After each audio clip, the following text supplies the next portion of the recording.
Welcome to The Explainer. Every now and then we get a match that carries literally decades of football history on its shoulders. And today we're breaking down that monumental 2026 World Cup semifinal clash between Argentina and England. Let's get right into it. Okay, let's dive into this. Because honestly, you just cannot talk about Argentina and England without the ghosts of 1986 hovering over the pitch. This 2026 semifinal was absolutely electric. Why? Because these two footballing giants were meeting at a World Cup for the first time since Diego Maradona's infamous Hand of God. Think about that. For 40 years, the whole world has waited for this reunion, and the tension heading into this game was just off the charts. The stage for this historic clash was Mercedes-Benz Stadium down in Atlanta. Under that closed roof, the noise was absolutely deafening. It was intense, packed with the anticipation of millions of fans watching around the globe. But as soon as that opening whistle blew, the beautiful game quickly turned into this grueling, bruising test of pure endurance. 19 fouls committed in just the first 45 minutes alone. Neither team was willing to give an inch. It was a gritty, incredibly physical start where every single challenge was fiercely contested. So instead of flowing attacks and those beautiful passing sequences we all love, the first half was basically a battlefield of interruptions, tactical fouls, and just raw, suffocating tension.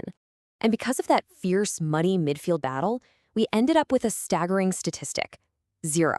Literally 0 shots on goal from either side in the entire first half. I mean, it perfectly illustrates the defensive stalemate that completely dominated the early narrative of the game. Both teams were playing with this profound fear of making a fatal mistake. So the attacking flair these squads are usually famous for, completely neutralized. And this brilliantly illustrates just how historically grinding and frustrating that first half truly was. To put that 0 into perspective for you, this match marks the first time a World Cup game started with 0 shots on goal since 1966. That is wild. For fans who were expecting a high-octane offensive shootout right from the jump, the reality was a deeply tactical, almost paralyzing defensive masterclass from both sides. Let's move to and see how this builds, because everything changed after the break. The narrative flipped completely from a scoreless deadlock to just explosive late-game drama. We go from a sudden breakthrough in the 55th minute to an absolute chaotic finish in the dying moments of the match. Let's break down exactly how this crazy sequence unfolded.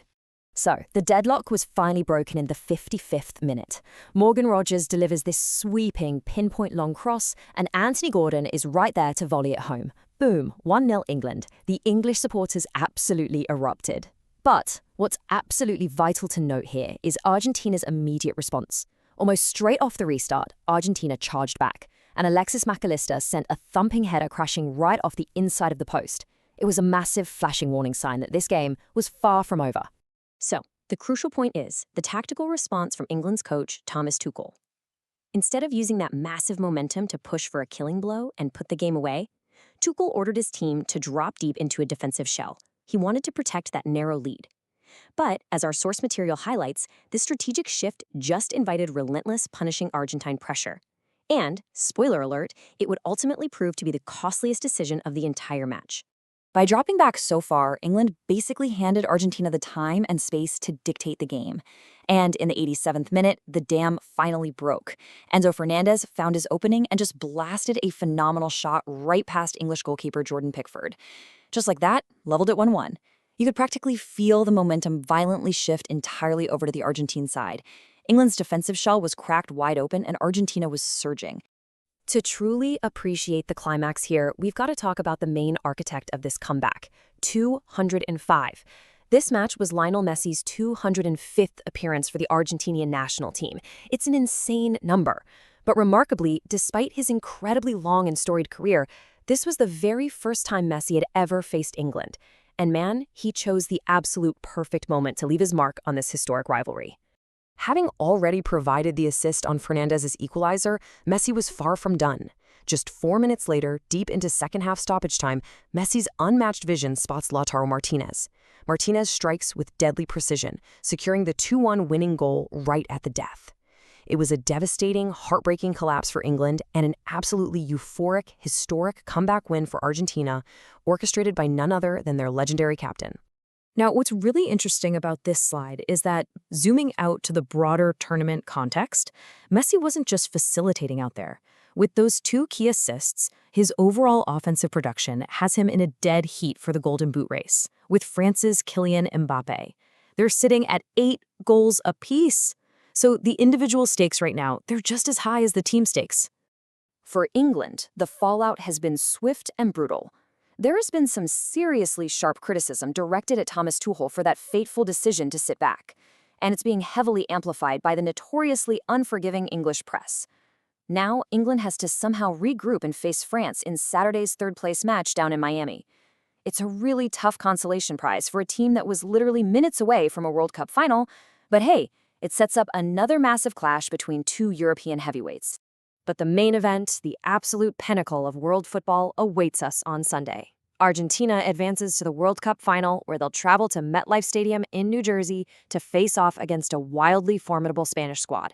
The stage is totally set for what promises to be just a spectacular conclusion to this tournament.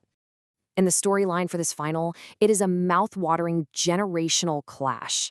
On one side, you have the established veteran legend Lionel Messi, looking to cement his legacy even further into the history books. On the other side, you have Spain's teenage sensation, Lamine Yamal, who is representing the thrilling, electric future of the sport. It's literally the master versus the prodigy under the brightest lights imaginable. Which brings us to the ultimate question as we wrap up this explainer. Can Messi lead Argentina to back-to-back World Cup titles? Will experience triumph over youth? Or is it finally time for a new generation to claim the crown? I really want to hear your thoughts on this one. Drop your predictions for the final down in the comments below.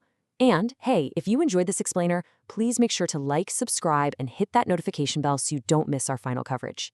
Catch you next time.